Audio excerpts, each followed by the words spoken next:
الرحیم۔ السلام علیکم عزیز طلباء، آج ہم سورۃ احزاب کے رکوع نمبر 7 کا اگلا حصہ یعنی پارٹ 2 پڑھیں گے، جو آپ کی کتاب کے صفحہ نمبر 40 پر ہیں۔ شروع کرتے ہیں آیت نمبر 55 سے۔ بسم اللہ الرحمن الرحیم۔ لا جناح، نہیں گناہ، علیہن ان پر، فی میں، آبائہن اپنے باپوں سے، ولا اور نہ، ابنائہن اپنے بیٹوں سے، ولا اور نہ، اخوانہن اپنے بھائیوں سے، ولا اور نہ، ابنائی اخوانہن اپنے بھتیجوں سے، ولا اور نہ، ابنائی اخواتہن اپنے بھانجوں سے، ولا اور نہ، نسائہن اپنے جیسی عورتوں سے، ولا اور نہ، ما ملکت ایمانہم اپنی لونڈیوں سے۔ یعنی اللہ فرماتا ہے ان عورتوں پر اپنے باپوں سے پردہ نہ کرنے میں کچھ گناہ نہیں، اور نہ ہی اپنے بیٹوں سے، اور نہ اپنے بھائیوں سے، اور نہ اپنے بھتیجوں سے، اور نہ اپنے بھانجوں سے، اور نہ اپنی قسم کی عورتوں سے، یعنی لونڈیوں سے پردہ کرنے کی ضرورت نہیں۔ پردے کے حوالے سے یہ آیت مبارکہ جو ہے وہ نازل ہوئی۔ اس آیت میں صاف صاف بتا دیا گیا کہ عورتوں پر پردہ نہ کرنا، کن عورتوں سے نہ کرنے میں کوئی گناہ نہیں۔ یعنی محرم کس کس کو بنا دیا؟ جن سے آپ کا کوئی پردہ نہیں۔ محرم کا مطلب ہے واقف، پہچان والا۔ یعنی ایک عورت جو ہے وہ اپنے بیٹوں، سگے بیٹوں، بھائیوں، اپنے بھتیجوں، بھانجوں اور اپنی قسم کی عورتوں، لونڈیوں اور اپنے باپ سے جو ہے وہ کوئی پردہ نہیں۔ اس کے علاوہ باقی جتنے بھی نامحرم ہیں ان سے پردہ ہے۔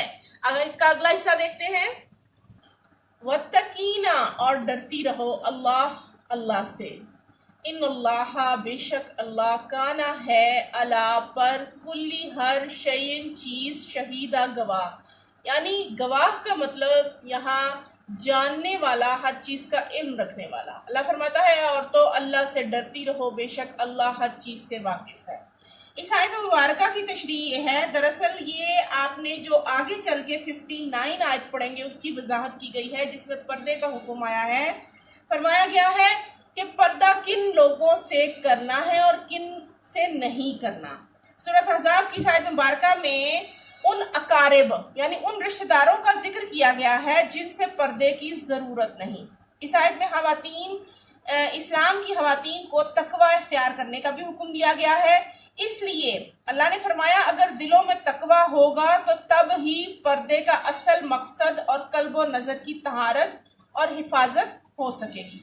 محض جو حجاب یا پردے کی ظاہری پابندیاں ہیں وہ گناہوں میں ملوث ہونے سے نہیں بچا سکتی۔ یعنی ظاہراً تو پردہ کر رکھا ہے، حجاب کر رکھا ہے، لیکن اگر دل میں تقوی نہیں ہے، اللہ سے ڈرتی نہیں ہے، پرہیزگاری نہیں کرتی، تو پھر اس حجاب اور اس پردے کی کوئی ضرورت نہیں، اس کا اصل مقصد فوت ہو گیا۔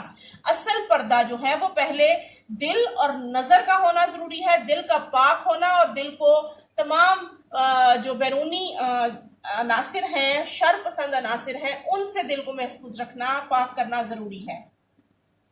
اللہ فرماتا ہے محض جو حجاب یا پردے کی ظاہری پابندیاں گناہوں سے ملوث ہونے کو نہیں بچا سکتی۔ اکثر علماء کرام اور ائمہ اعظام غلام سے بھی پردے، جیسا کہ اس آیت مبارکہ میں فرمایا گیا کہ جو اپنے جیسی عورتیں ہیں، غلام عورتیں، ان سے پردہ جو ہے وہ کرنا جائز نہیں۔ تو کچھ علماء کرام کے نزدیک جو آپ کے غلام اور لونڈیاں تھے اس زمانے میں ہوا کرتے تھے، ان سے بھی پردہ قائم کرنے کا حکم دیا گیا۔ ان کے نزدیک جن غلاموں سے پردہ نہ کرنے کی رخصت ہے، یعنی تھوڑی سی چھوٹ ہے جن سے غلاموں سے پردہ نہ کرنے کی، وہ غلام ہیں جو چھوٹی عمر کے ہوں یا نابالغ غلام ہوں۔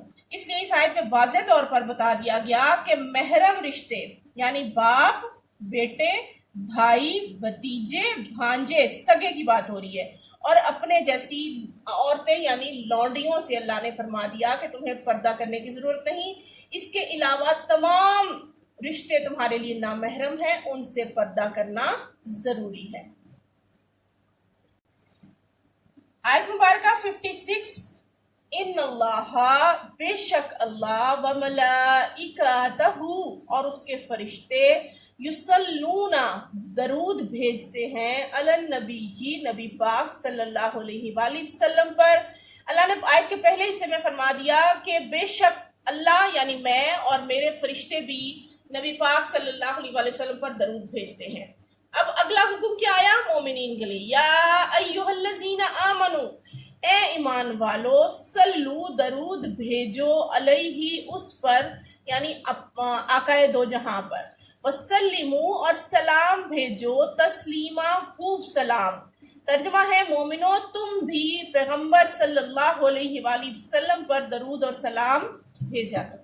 اس آیت مبارکہ کی تشریح کے حوالے سے پہلے دو باتیں نوٹ کر لیں کہ آیت کے پہلے حصے میں اللہ نے اپنی اور فرشتوں کی سنت بیان کی، اور دوسرے حصے میں مومنین کو بھی حکم دے دیا کہ اب تم بھی، چونکہ یہ سنت ہے اللہ اور اس کے فرشتوں کی، اللہ اور اس کے فرشتے جو ہیں وہ بھی آپ صلی اللہ علیہ وآلہ وسلم پر درود و سلام بھیجتے ہیں، تو اے مومنو تم بھی اللہ اور اس کے فرشتوں کی جو ہے سنت کی پیروی کرو، تقلید کرو، اور آقائے دو جہاں حضرت محمد مصطفیٰ صلی اللہ علیہ وآلہ وسلم پر درود و سلام بھیجا کرو۔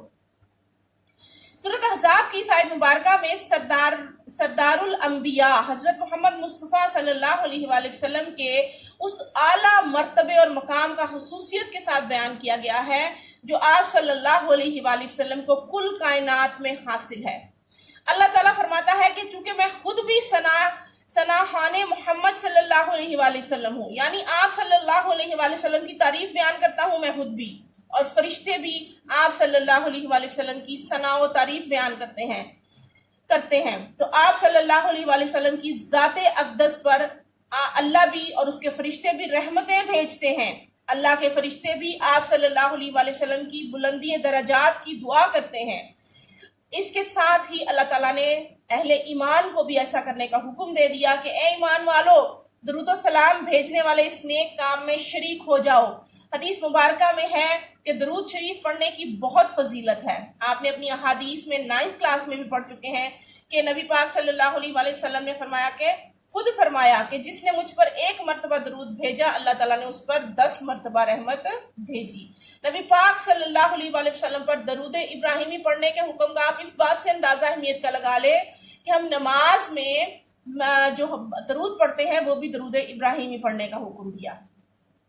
حدیث پاک میں آتا ہے جو درود شریف پڑھنے سے غافل ہیں قیامت کے دن درود پاک پڑھنے والوں کا ثواب دیکھ کر ان غافل لوگوں کو بڑی حسرت کی نگاہوں سے دیکھیں گے۔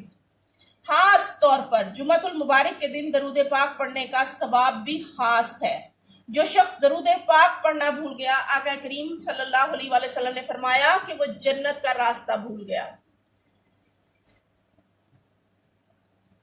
آیت نمبر 57 پڑھتے ہیں، ان الذین، بے شک وہ لوگ، یؤذون، ایذا دیتے ہیں، اللہ کو، ورسولہ اور اس کے رسول کو، لعنہم اللہ، اللہ فرماتا ہے ان پر لعنت ہے اللہ کی، فی دنیا میں بھی، والآخراتی اور آخرت میں بھی، وَأَعَدَّ اور اس نے تیار کیا ہے، لہم ان کے لیے، عذاب مہینہ، ذلیل کرنے والا۔ اس آیت مبارکہ میں اللہ تعالیٰ جو ہے وہ بامحاورہ ترجمہ ہوا اس آیت مبارکہ کا کہ جو لوگ اللہ اور اس کے رسول صلی اللہ علیہ وآلہ وسلم کو رنج پہنچاتے ہیں ان پر خدا دنیا اور آخرت میں لعنت بھیجتا ہے اور ان کے لیے اس نے ذلیل کرنے والا عذاب تیار کر رکھا ہے۔ اس آیت مبارکہ میں ان بدبخت منافقین کے بارے میں ارشاد فرمایا گیا ہے کہ جو پیٹھ پیچھے نبی رحمت صلی اللہ علیہ وآلہ وسلم اور جماعت صحابہ کرام یعنی تمام صحابہ کرام اجمعین کو برا کہتے ہیں، انہی لوگوں نے ام المومنین حضرت عائشہ صدیقہ رضی اللہ تعالیٰ عنہ پر بہتان لگایا، جھوٹا الزام لگایا، جس کی تفصیل سورۃ نور میں ہے۔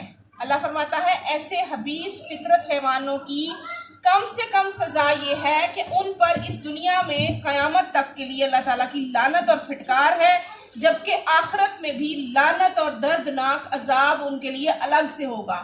دنیا میں لعنت اور پھٹکار تو ہے ہی، اللہ فرماتا ہے آخرت میں بھی ان پر لعنت اور دردناک عذاب ہوگا۔ اللہ تعالیٰ کو ایذا دینے کا مطلب ان افعال کا ارتکاب افعال کہتے ہیں کام، فعل کی جمع ہے ارتکاب یعنی کرنا، جسے وہ ناپسند فرماتا ہے، ورنہ اللہ تعالیٰ کو ایذا دینے پر کوئی قدرت نہیں رکھتا، یعنی اللہ تعالیٰ کو ایذا دینے کا اختیار یا قدرت کسی کے پاس نہیں۔ اللہ کو کیوں ایذا ہو رہی ہے؟ کیونکہ وہ اللہ کے رسول کو تکلیف پہنچا رہے ہیں۔ اللہ کے رسول کو ایذا پہنچانا، آپ صلی اللہ علیہ وآلہ وسلم کو جھوٹا کہنا، برے القابات سے پکارنا، امہات المومنین، اہل بیت اور صحابہ کرام پر مختلف قسم کے بہتان یعنی الزام تراشی کرنا اور ان کی توہین کرنا، یہ سب ایذا میں شامل ہے۔ اللہ فرماتا ہے جس نے میرے رسول کو، میرے حبیب کو ایذا دی، اس نے دراصل اللہ کو ایذا دی، تو اللہ نے اس کے لیے دنیا اور آخرت میں عذاب تیار کر رکھا ہے۔ رکوع نمبر 7 کی آخری آیت مبارکہ ہے والذین، اور وہ لوگ یؤذون، ایذا دیتے ہیں، المؤمنین، مومن مردوں کو، والمؤمنات، اور مومن عورتوں کو، بغیر ما، اس کے کہ اکتسبوا، انہوں نے کمایا، یعنی انہوں نے کوئی قصور نہیں کیا، فقادی، تو بے شک، فقاد احتملوا، تو انہوں نے اٹھایا، بہتان یعنی جھوٹا الزام، وَإِسْمًا، اور گناہ، مبینہ، صریح۔ اللہ فرماتا ہے اور جو لوگ مومن مردوں اور مومن عورتوں کو ایسے کام یعنی ایسی چیز کی تہمت جو انہوں نے نہ کیا ہو ایذا دیں اس بہتان کو لگا کر، تو انہوں نے بہتان اور صریح کہتے ہیں سراسر، پوری طرح، مکمل، صریح گناہ کا بوجھ اپنے سر رکھا۔ سورۃ احزاب کی اس 7ویں رکوع کی آخری آیت مبارکہ کا حاصل یہ ہے کہ ایسے لوگ جو ناسمجھی میں یا جان بوجھ کر یعنی جانے انجانے میں اللہ تعالیٰ کی ناپسندیدہ کوئی بات منہ سے نکالتے ہیں، یا اللہ کے رسول صلی اللہ علیہ وآلہ وسلم یا آپ صلی اللہ علیہ وآلہ وسلم کے اہل بیت، صحابہ کرام رضوان اللہ علیہم اجمعین کو ایذا دینے کے لیے کوئی جھوٹا الزام لگاتے ہیں، تو وہ سخت گناہ کا کام کرتے ہیں۔ یہ لوگ عذاب عظیم میں مبتلا ہوں گے۔ اگر کوئی مومن میں کوئی عیب پایا جاتا ہو اور اسے اس کی غیر موجودگی میں بیان کیا جائے تو یہ غیبت ہو جائے گی، اور اگر اس شخص میں وہ عیب نہ پایا جاتا ہو تو یہ بہتان کہلائے گا۔ اور غیبت کے بارے میں آپ جانتے ہیں کہ اللہ فرماتا ہے کہ جس نے اپنے مسلمان بھائی پر کے بارے میں غیبت بیان کی تو دراصل اس نے اپنے مرے ہوئے بھائی کا گوشت کھایا۔ ان تمام باتوں کی جو ہے وہ صحیح احادیث کے ذریعے اس سے اجتناب کرنے کے بارے میں کیا گیا ہے، اس لیے اللہ فرماتا ہے ایسی باتوں سے اجتناب کرے کہ جس سے دوسروں کے بارے میں بغیر گناہ یعنی انہوں نے وہ کام کیا ہی نہ ہو، ایسا کوئی بہتان لگانے سے، خاص طور پر مومن مردوں اور مومن عورتوں کے بارے میں اور صحابہ کرام کے بارے میں منع کیا گیا۔ اس رکوع کے الفاظ معنی دیکھتے ہیں، اناہو، اس کے تیار ہونے کا وقت یعنی اس کھانے کے تیار ہونے کا وقت۔ آقا کریم صلی اللہ علیہ وآلہ وسلم کے گھر میں یا کسی کے گھر میں بھی دعوت پر جاتے ہوئے حکم آیا کہ کھانے کے تیار ہونے کا وقت قریب ہو تب پہنچو، ایسا نہ ہو کہ گھر والوں کو تمہارے آنے اور بیٹھنے سے جو ہے وہ تکلیف کا سامنا کرنا پڑے۔ دوئی تمہیں بلایا جائے، یعنی جب تمہیں دعوت دی جائے تو تم ضرور جاؤ۔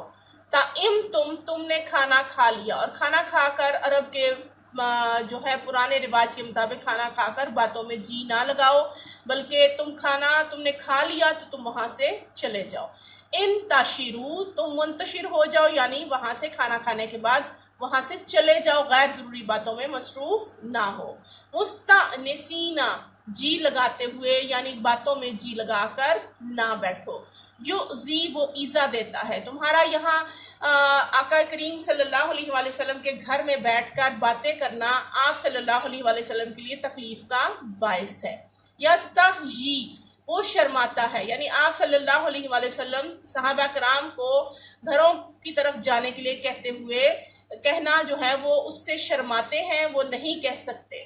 احتملو، انہوں نے بوجھ اٹھایا یعنی اپنے سر لے لیا، یعنی اگر کسی نے کسی پر بہتان جو ہے لگایا اور جبکہ وہ اس میں عیب موجود نہیں تھا تو دراصل اس نے اس کا بوجھ اپنے سر اٹھا لیا۔ یہ تھے اس رکوع کے الفاظ معنی۔ یہاں آپ کا رکوع نمبر 7 جو ہے وہ مکمل ہوا۔ انشاءاللہ اگلے لیکچر میں آپ کے اگلے سبق کے ساتھ حاضر ہوں گے۔ اللہ حافظ۔